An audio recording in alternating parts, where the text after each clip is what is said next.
बच्चों नमस्कार, स्वागत है हमारे इस यूट्यूब चैनल पर। बच्चों आज की इस वीडियो में हम देखेंगे कक्षा 6 और 7 की हिंदी कार्य पुस्तिका प्रवाह, जिसमें कार्यपत्रक 49 और 50 का सॉल्यूशन इस वीडियो के अंदर देखेंगे। तो बच्चों आपको सबसे पहले कार्यपत्रक 49 वाला पेज निकाल लेना है।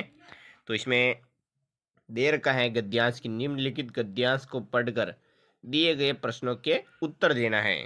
तो एक सोना नाम की मछली तालाब में तैर रही थी। सोना सुनहरे रंग की थी। उसे अपनी सुंदरता पर बहुत घमंड था। वह सबसे अलग अलग रहती थी। वह किसी से भी ठीक से व्यवहार नहीं करती थी। तो एक दिन वह गंदे पानी की धारा में बह गई। उसका सुनहरा रंग फीका पड़ गया। उसने जब पानी में अपनी परछाई देखी तो बहुत उदास हो गई और उसे अपनी गलती का एहसास हो गया। तो उस दिन से वह सबके साथ मिलकर रहने लगी, क्योंकि उसको अपनी सुंदरता पर घमंड था, इसलिए वो पहले किसी से बात नहीं करती थी और कम रहती थी। तो इसका पहला क्वेश्चन है, मछली को घमंड था। किस पर घमंड था? अपनी सुंदरता पर। तीसरे नंबर पर आपको राइट का निशान लगाना है। दूसरा है प्रश्न, मछली पहले रहती थी तालाब में। दूसरे में 1 नंबर पर आपको राइट का निशान लगाना है। तीसरा प्रश्न, मछली रंग की थी यानी सुनहरे रंग की थी, इसमें तीसरे पर। और चौथा प्रश्न, एक दिन वह यहाँ पर गंदे पानी की धारा में बह गई, हो गया। पांचवा प्रश्न है बच्चों, मछली उदास क्यों हो गई थी? इसका उत्तर लिखना है, क्योंकि गंदे पानी की धारा में बहने से उसका सुनहरा रंग फीका पड़ गया।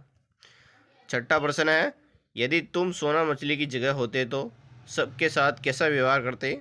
तो हम सब के साथ मिलकर रहते तथा सभी से अच्छा व्यवहार करते अगर उसकी जगह पे होते तो। सातवां प्रश्न है, नीचे दिए गए शब्दों के अर्थ लिखकर वाक्य बनाना है, जैसे कि घमंड। तो इसका अर्थ क्या होता है? अभिमान, यानी रेखा को अपनी सुंदरता पर घमंड है। अगला है परछाई, इसमें इसका अर्थ होता है छाया। तो शेर को कुएं में अपनी परछाई दिखाई। सुनहरा, तो इसमें सोने जैसा। परी के बाल सुनहरे हैं, यहाँ पे वाक्य में प्रयोग करना है। और धारा, तो लहर, इसमें नदी की धारा तेज है, ये लिख देंगे। उदास, दुखी, आज किशन उदास है। तो ये वर्कशीट 49 हमारी कंप्लीट। अब हम आगे चलते हैं वर्कशीट 50 की तरफ। निम्नलिखित गद्यांश को पढ़कर दिए गए प्रश्नों के उत्तर लिखना है, जैसे कि मैं तो वही खिलौना लूँगा, मचल गया दीना का लाला, खेल रहा था जिसको लेकर राजकुमार उछाल उछाल, व्यवधित हो उठी उसकी माँ बेचारी, था सुवर्ण निर्मित वह तो, खेल इसी से लाल नहीं है, राजा के घर भी यह तो, राजा के घर नहीं नहीं माँ तू मुझको बहलाती है, इस मिट्टी से खेलेगा क्या, राजपुत्र तू ही कह तो, फेंक दिया मिट्टी में उसने, मिट्टी का गुड्डा तत्काल।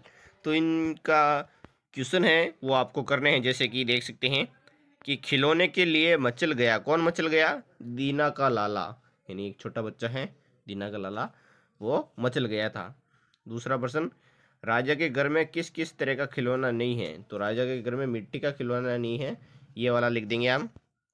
तीसरा प्रश्न, माँ दुखी क्यों हो उठी? तो माँ राजकुमार के स्वर्ण खिलौने को देखकर दुखी हो उठी, क्योंकि वह गरीबी के कारण उसे नहीं ला सकती हैं, क्योंकि उसके पास पैसे नहीं थे।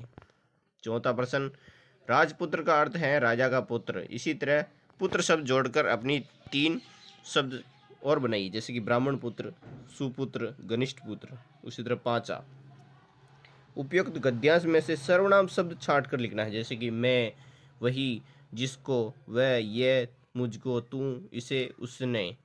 छठा प्रश्न, इस कविता में बच्चा माँ से नाराज हो रहा है, क्यों? क्योंकि बच्चे को वही सोने का खिलौना चाहिए था जिससे राजकुमार खेल रहा था और उसकी गरीब माँ उसे नहीं ला सकती थी।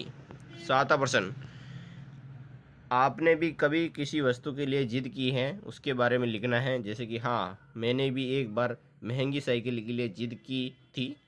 तो बच्चों ये वर्कशीट यानी कार्यपत्रक 50 हमारा कंप्लीट हुआ। अगर वीडियो अच्छा लगा तो लाइक एंड सब्सक्राइब जरूर करें और मिलते हैं अगले वीडियो में। जय हिंद, जय भारत।